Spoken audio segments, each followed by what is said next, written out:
Olá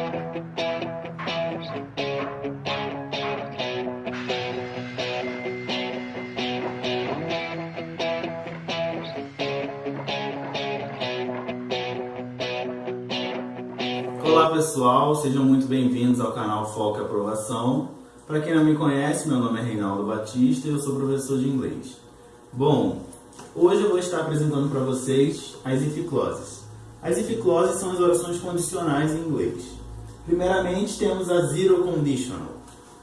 A zero conditional, ela tem a seguinte estrutura. Na oração condicional, ela vai ser formada pela partícula if com o simple present. E a minha oração principal, você vai encontrar simple present. Aqui nós temos alguns exemplos que vão ajudar vocês a fixar melhor esses conteúdos, essas estruturas. If you press the button, the machine starts to work.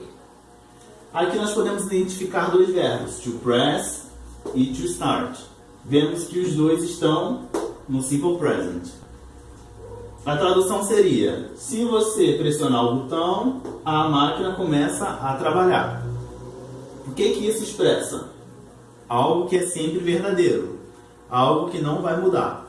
Essa é justamente a intenção da Zero Condition. Ela vai expressar ideias que sempre serão verdadeiras ou verdades absolutas, como por exemplo, if you heat ice, it melts. Se você esquentar gelo, ele derrete.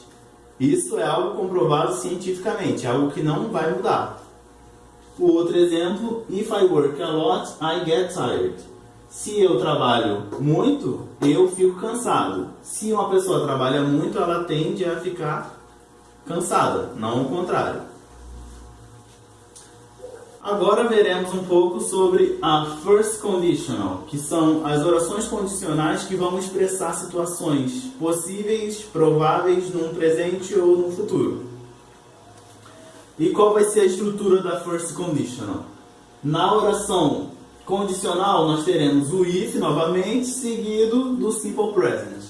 Na minha oração principal terei os verbos modais can, may, will e must. Primeiro exemplo. If I have time, I will visit grandma. Bom, aqui nós temos na oração condicional o simple present com o verbo to have, e na minha oração principal eu tenho aqui I will visit grandma. A tradução seria, se eu tiver tempo, eu visitarei a minha avó. Isso expressa uma situação que é possível de acontecer. Se eu tiver o meu tempo disponível, eu visitarei a minha avó. Segundo exemplo, if you go to Rio, you may meet my girlfriend. Tradução, se você for para o Rio, você pode encontrar minha namorada. Aqui nós temos o verbo modal may, com sentido de possibilidade, que é uma das opções do may. Nesse caso, nessa oração, ele está com sentido de possibilidade. E também está expressando uma situação que é provável ou possível de acontecer. Caso eu vá para o Rio, eu tenho a possibilidade de encontrar a namorada. E o terceiro exemplo, if she runs every day, she can run a marathon. Se ela corre todo dia, ela pode correr uma maratona. Nesse caso aqui, uma situação possível, novamente, na oração principal o verbo modal can expressando a habilidade. Vamos continuar a aula falando um pouco sobre a second conditional, que são as orações condicionais que vão expressar situações possíveis, porém imaginárias. A estrutura é bem similar à first conditional, porém é como se fosse o passado dela. Nós teremos na oração condicional o if seguido do simple past, e na minha oração principal teremos would, should, could e might. Vamos aos exemplos. If you studied more, you'd get better grades. Aqui nós temos sublinhados os verbos study, no passado studied, que vai seguir a estrutura, e aqui nós temos o would. A tradução dessa frase seria: se você estudasse mais, você obteria notas melhores. São situações que são possíveis, porém são imaginárias. Segundo exemplo: If I had lots of money, I could travel the world. Novamente, podemos ver aqui o had, cumprindo a estrutura da second conditional, e aqui could.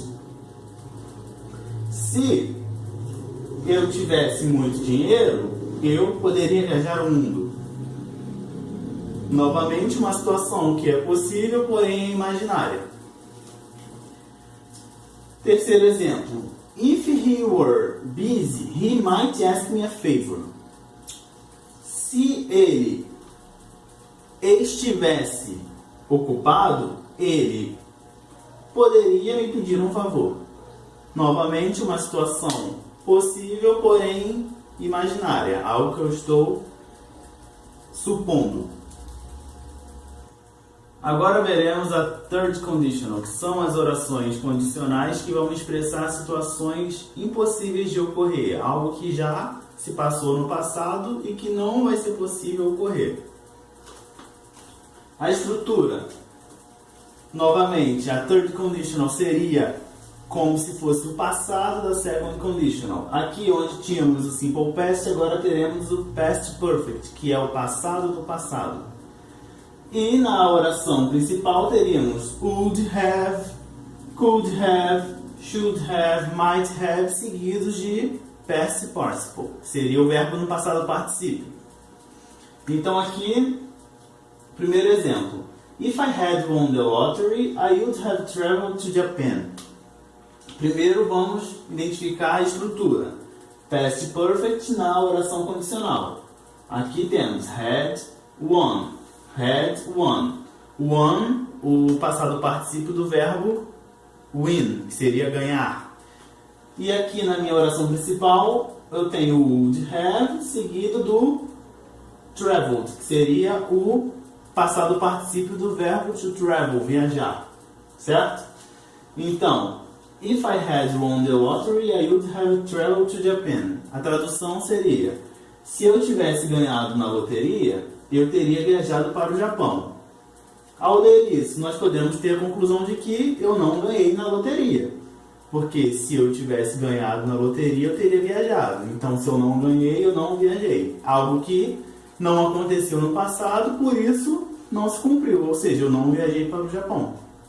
No segundo exemplo, nós temos: If she had worked hard, she couldn't have been fired. Ou seja, primeira, a estrutura, nós temos o had worked, past perfect. E na minha oração principal eu tenho couldn't have been. Couldn't have seguido do passado particípio do verbo to be.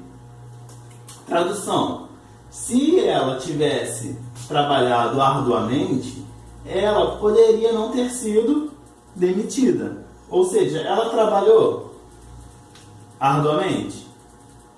Não. Por quê? Porque ela foi demitida. Caso ela tivesse trabalhado arduamente, ela não seria demitida. Então é algo impossível de acontecer essa condição. Ela já foi demitida, não tem como voltar. E no meu terceiro exemplo aqui, nós temos: If John hadn't spent all the money, he might have bought a car. Novamente, estrutura past perfect, hadn't spent. Spent, o passado particípio do verbo to spend, que seria gastar. E na minha oração principal eu tenho might have seguido do passado particípio bought, do verbo to buy, comprar.